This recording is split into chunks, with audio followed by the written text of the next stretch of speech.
피부과에서 생각하는 보습제의 개념. 꿀피부 여러분 안녕하세요. 반갑습니다. 화장품 읽어주는 남자입니다.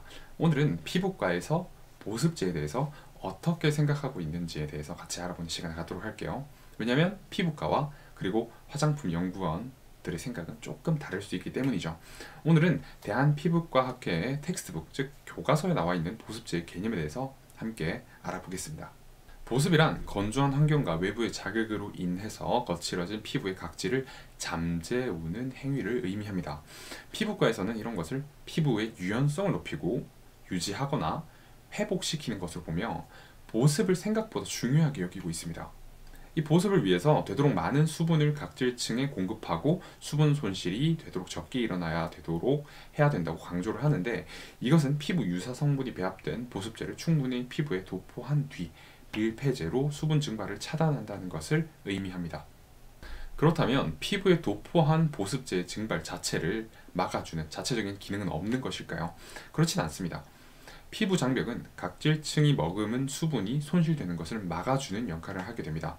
하지만 현대인의 피부 장벽은 대개 손상되는 경우가 많이 있고 수분 손실이 많은 경우가 허다한데요. 그렇기 때문에 밀폐제가 배합되어 있는 휴맥턴트가 배합되어 있는 화장품 그리고 보습제의 사용은 필수적이라고 하겠습니다. 하지만 피지가 분비되는 지성 피부의 경우에는 예외라고 할 수 있겠죠. 자, 피부과에서는 어떻게 보습제의 개념을 이해하고 있을까요? 피부과에서는 보습제의 성분을 밀폐제, 습윤제, 장벽 대체제, 유화물로 나누고 있습니다. 밀폐제부터 유화물까지 어떤 역할을 하는 성분들인지 한번 알아봐야겠죠. 밀폐제부터 갑니다. 밀폐제는 각질층을 코팅하여 수분 손실을 최소화시키는 성분을 의미합니다. 우리 피부가 촉촉할 수 있도록 수분을 충분히 공급하면 밀폐제는 그 수분의 증발을 막습니다. 피부과 교과서에서는 페트롤라툼, 미네랄 오일, 디메치콘이 가장 핵심되는 성분으로 소개되어 있는데요. 여러가지 식물성 보습 오일들 중에 에센셜 오일은 제외예요. 이런 것들 성분과 식물성 스쿠알렌이 현대에서는 주목을 받고 있습니다. 지금은 페트롤라툼 그리고 미네랄 오일, 디메치콘에 대해서는 조금 부정적인 시각이 많은 것 같습니다. 자, 수분제입니다. 수분제는 자체 흡수의 기능이 뛰어난 성분들을 일컫습니다. 영어로는 휴맥턴트라고 할 수 있겠죠. 주로 수분을 끌어당기는데 주변 습도가 낮으면 표피와 진피에서 수분을 흡수하는 단점이 있습니다. 즉, 히알루론산 제품을 사용하고 건조함을 느끼시는 분들, 이 경우에는 화장품을 잘못 사용하고 있다고 생각을 하셔도 됩니다. 왜냐하면 글리세린과 소듐 PCA, 우레아, 하이드록시 애시드, 알파 하이드록시 애시드, 베타 하이드록시 애시드, 히알루론산 이런 성분들은 수분제의 역할을 하게 됩니다. 재미있는 것은 각질 제거 성분들이 좋은 수분제의 역할을 한다는 것인데, 알파 하이드록시 애시드가 아하, 그리고 베타 하이드록시 애시드가 바하로 각질 제거 성분이에요. 그럼에도 불구하고 좋은 수분제의 역할을 한다는 것을 알고 계시면 좋을 것 같습니다.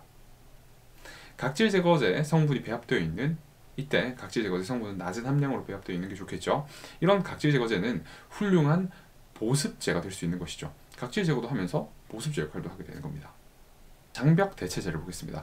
주로 피부 장벽이 손상된 경우 세라마이드와 지방산 등의 성분을 사용하게 되죠. 지방산은 스테라이크 애시드가 있을 수도 있고 팔미틱 애시드가 있을 수도 있고 여러 가지 성분들이 있죠.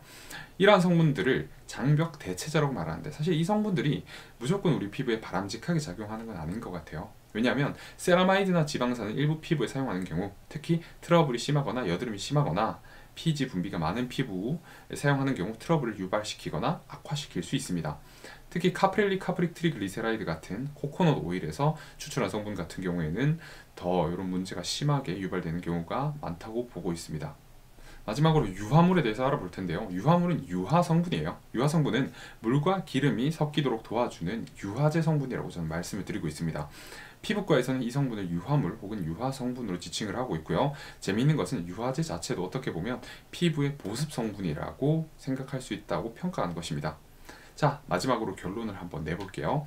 비록 가장 이상적인 밀폐제, 수분제, 장벽 대체제, 유화물에 대해선 설명이 없었지만 바람직한 보습제가 무조건적으로 배합하고 있어야 할 성분들에 대해서 이야기를 한번 나눠봤습니다.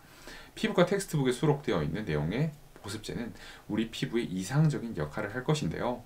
안타깝게도 이러한 요건을 완벽하게 충족하고 있지 못한 화장품들이 생각보다 많다는 것을 우리는 이미 알고 있죠. 성분 분석을 통해서, 그리고 성분 분석 어플리케이션을 통해서 이런 것들을 충분히 살펴볼 수 있으니까 말이죠. 더 많은 화장품들이 이 피부과 교과서, 즉 텍스트북에 나오는 보습제의 조건을 완벽하게 충족시키기를 바라봅니다. 감사합니다. 오늘도 화장품 읽어준 남자와 함께 꿀피부 되시기 바랍니다.